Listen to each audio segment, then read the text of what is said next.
Hello everyone. I'm horribly sorry this update has been postponed so late. I had a couple of school projects that took up most of my time. Anyways, as I expect this to be the first introduction to the events for many viewers, I'll be providing a brief explanation before going into a plot recap of the preseason, and then onto the season's format. If you'd like to skip ahead, feel free to do so. Alright, welcome to this update covering my next event, the events. To cover all needed information, the event is a cross between an asynchronous game show, such as Big Brother, and an alternate reality game. Last year I announced the planning of the event, as well as what has become known as the preseason. The preseason was a string of clues and puzzles in a more traditional ARG setup to test out the water for this type of event. I will now be going into a quick plot recap of the preseason to catch everyone up, but please note that participating in the preseason will serve no advantage whatsoever. The preseason started off with a message announcing the events posted by Wipeout111 in the Events Announcements channel on Discord on December 26, 2020. Many letters were italicized in the announcement, and if put together would spell BITL, pointing layers to find a bit.ly link. Using the bolded parts of the announcement headers, the bit.ly link was unlocked.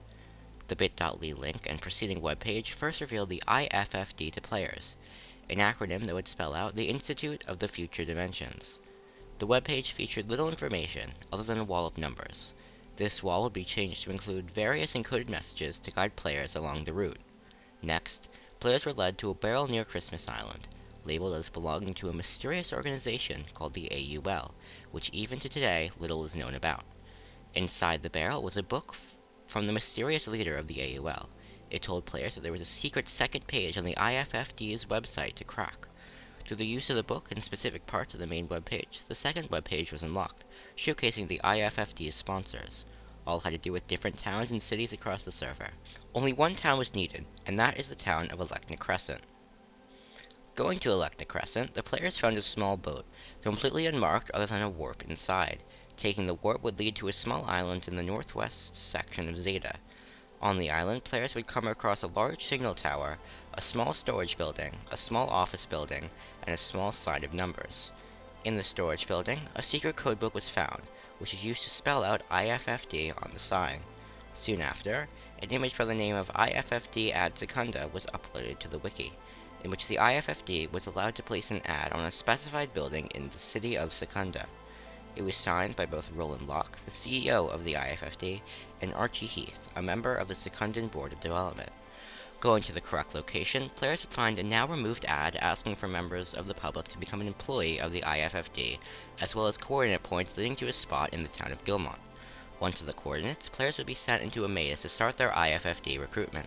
Once completed, players were given a form to fill out, as well as a location to drop off the form. A newly renovated IFFD office in Segville.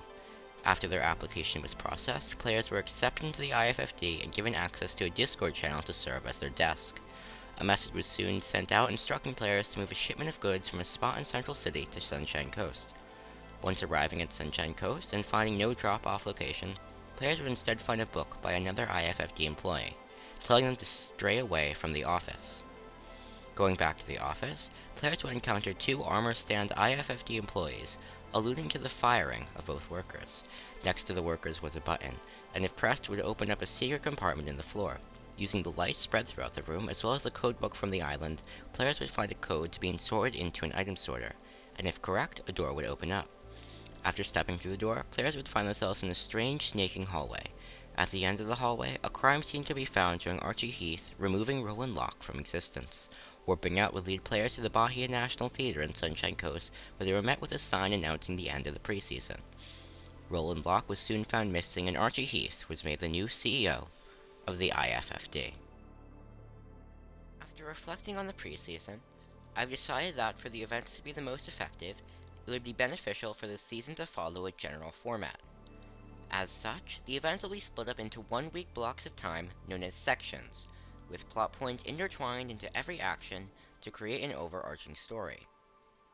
Each section will compose of 3 parts: an assignment, a secondary assignment, and an elimination. Starting each section off will be an assignment. This may be a challenge, puzzle, or set of instructions for participants to follow that can last anywhere from 1 day to the majority of the section.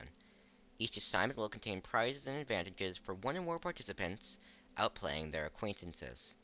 Next will come a secondary assignment. Similar to assignments, secondary assignments may consist of a wide range of contents, but will have more focus on social connections and games between contestants. While not guaranteed, prizes and advantages may be earned during secondary assignments as well. Speaking of prizes and advantages, more may be earned or spent during secondary assignments, as well as those earned in the assignment. They may also be earned during both, and carried over to be used in an elimination. Details of when advantages can be earned and spent will be posted before each assignment and/or secondary assignment when necessary. Finally, each section will end with an elimination. This may be done through a challenge pulling strings from the previous section, or a challenge and voting combination.